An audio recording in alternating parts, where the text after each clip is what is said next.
Hi, I'm Leon Lovelace, and this is Unstoppable Force. Now, I need your help. I need you to go to my GoFundMe campaign. I'm putting a link in the description box below. I need you to go there and donate to my campaign so I can do this show full time instead of just part time. Okay, I got a news story for you, and it's from Politico. This is an older story, but it's still important because it reveals some problems that we have with our political system. But the story's about Clinton's fundraising left very little money for the state parties. All right, let's start from the top. In the days before Hillary Clinton launched an unprecedented big money fundraising vehicle with state parties last summer, she vowed to rebuild our party from the ground up, proclaiming, "When our state parties are strong, we will win. That's what will happen." But less than 1% of the $61 million raised by that effort has stayed in the state party's coffers, according to a political analyst at the latest Federal Election Commission's filings. And that's an important fact because Hillary Clinton did criticize Bernie for not helping down ballot Democrats during the primaries. And that was just one of several different areas that she criticized Bernie when she was actually full of shit because she really wasn't helping any of the down ballot candidates either. But we'll get to that a little bit later. Alright, the venture, the Hillary Victory Fund, is a so-called joint fundraising committee comprised of Clinton's presidential campaign, the Democratic National Committee, and 32 state party committees. So that's also corrupt because the DNC is supposed to be neutral and is supposed to make sure they push all their candidates in an equal way to the forefront so they could really just put out all the information they could so all the candidates could look good and to make sure that the people actually got to choose which candidate that they wanted. But of course, since the DNC fraud lawsuit came out, of course the lawyers actually came out and said, no, we could just pick whoever we fucking want in a smoke-filled back room. Alright, but let's go on. The setup allows Clinton to solicit checks of $350,000 or more from her super-rich supporters at extravagant fundraisers, including a dinner at George Clooney's house and a concert at Radio City Music Hall featuring Katy Perry and Elton John. The Victory Fund has transferred $3.8 million to the state parties, but almost all of that cash, $3.3 million or 88%, was quickly transferred to the DNC, usually within a day or two, by the Clinton staffer who controls the committee, Politico's analyst of the FEC records found.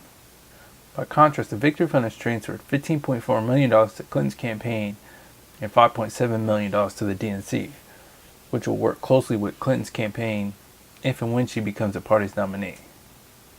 Most of the $23.3 million spent directly by the Victory Fund has gone toward expenses that appear to have directly benefited Clinton's campaign, including $2.8 million for salary and overhead, and $8.6 million for web advertising. Alright, there's a little bit more, but skip some of that. Like I said earlier, here we go. The arrangement has sparked concerns among campaign finance watchdogs and allies of Clinton's Democratic rival Bernie Sanders. They see it as a circumvention of campaign contribution limits by a national party apparatus intent on doing whatever it takes to help Clinton defeat Sanders during the party's primary, then win the White House. Yeah, but it's perhaps more notable that the arrangement has prompted concerns among some participating state party officials and their allies. They grumble privately that Clinton is merely using them to subsidize her own operation, while her allies overstate her support for their parties and knock Sanders for not doing enough to help the party. So of course that was really problematic that Clinton did that. Alright, let's see. Here we go. Sanders' campaign late last year signed a joint fundraising agreement with the DNC, which also seems a little problematic because he's helping work with the DNC, which is a corrupt organization, and all they did was kneecap him day after day after day. So in effect, Bernie was part of the problem when he didn't say, you know what, fuck y'all, I'm gonna run as an independent after you took the Democratic nomination from me.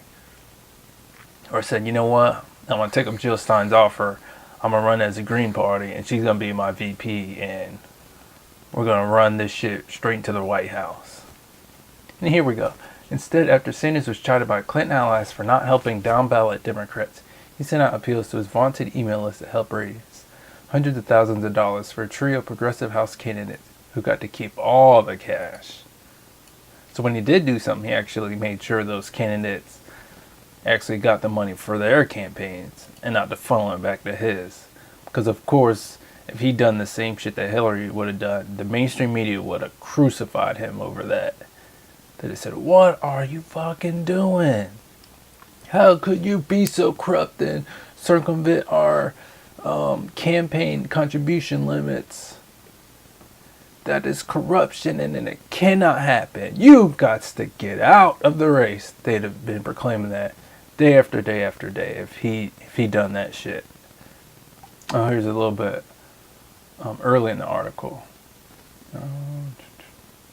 Here we go. I'll skip a little bit. Senate races could see very little return investment from the DNC or Clinton campaign and are essentially acting as money laundering conduits for them. So, the Hillary Victory Fund moving money through the state parties was open corruption. And not a goddamn word was said about how Hillary Clinton shouldn't be doing all this shit from the mainstream media.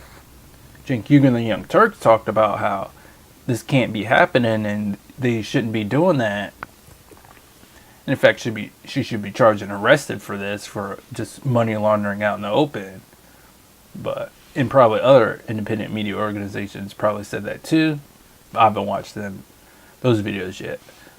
But they're just so fucking brazen. So how much longer are you going to take this brazenness in their corruption? They don't even fucking hide it anymore.